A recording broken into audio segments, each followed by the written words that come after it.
수도권 밖에서도 이틀 연속으로 1,000명 넘는 확진자가 나왔습니다. 대전에서는 요양시설을 중심으로 한 확산세가 이어지고 있고 산발적 집단 감염이 이어지는 강원 지역에선 연말연시 대면 축제들이 줄줄이 취소되고 있습니다.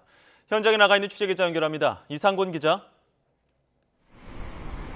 네, 대전의 한 요양병원 앞에 나와 있습니다. 네, 대전에선 다수의 요양시설에서 사흘 동안 150명 넘는 확진자가 나왔다고요.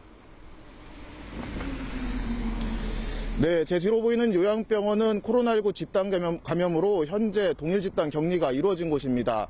이곳을 포함해 모두 6개의 요양시설에서 집단 감염이 확인됐는데요.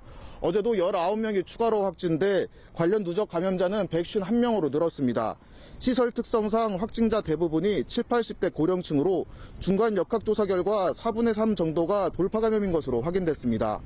추가 접종을 한 사람도 30명이 넘었는데 2주가 지난 사람들도 있었습니다.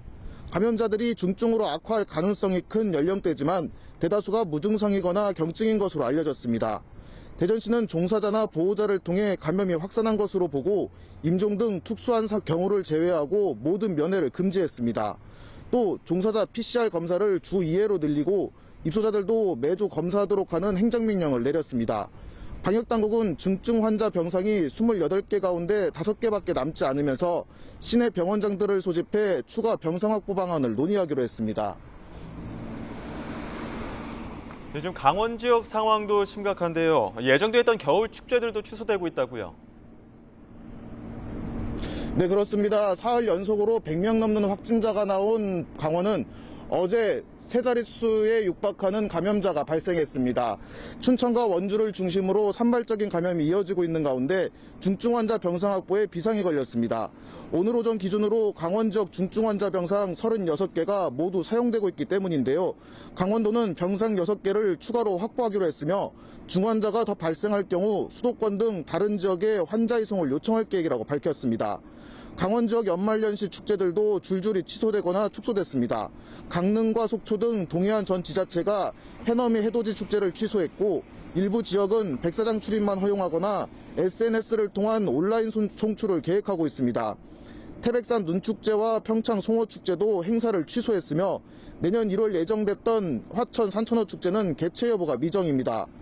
비수도권에서는 어제 하루 1,000명 넘는 확진자가 나왔습니다. 전날보다 소폭 줄었지만 이틀 연속으로 1,000명대를 기록한 건데요. 가장 많은 확진자가 나온 곳은 충남으로 156명이 신규 확진됐는데 이 중 40% 정도가 천안에서 나왔습니다. 천안 서북구 요양원 관련 누적 감염자가 16명으로 늘었고 당진에서는 목욕탕을 매개로 한 확진자를 포함해 15명이 양성 판정을 받았습니다. 부산의 신규 확진자는 141명입니다. 고령층이 많이 이용하는 부산 진구의 한 의료기기 체험방에서 지난달 28일 첫 확진자가 나온 뒤 4명이 추가로 확진됐습니다. 노인 주간보호시설과 목욕탕, 재래시장과 요양병원 등 기존 집단 감염 사례를 통한 확산도 이어지면서 부산의 중증 환자 병상 가동률은 60%에 육박하고 있습니다. 지금까지 대전에서 YTN 이상곤입니다.